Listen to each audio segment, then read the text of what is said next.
Government of ইন্ডিয়ার গাড়ি চড়ে বুথে বুথে ঘুরছেন বাগদা তৃণমূল প্রার্থী মধুপর্ণা ঠাকুর। গাড়িতে রয়েছেন তার মা রাজ্যসভার সাংসদ মমতা ঠাকুর।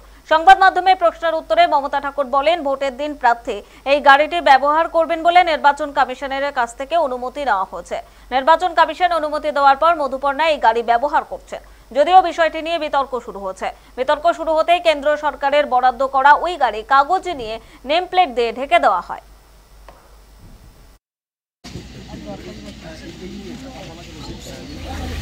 নির্বাচন কমিশনের কাছে আমরা দিয়েছি, তারা ওটাকে আমার অ্যালি করতো না।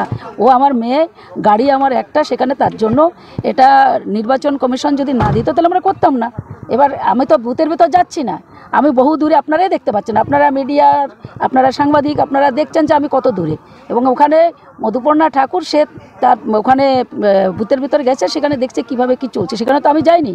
আর গাড়ি নেওয়ার সঙ্গে তো ভোটের প্রশ্ন, ভোট দেবে জনগণ, সেটা তাহলে নির্বাচন কমিশন আমাকে কেন দিয়েছে, সেটা তো তাদের দায়, সেটা বলতে পারতো আমাদের, তাহলে আমরা করতাম না। ব্যবহার করবে এমনই কি পারমিশন নিয়েছেন? হ্যাঁ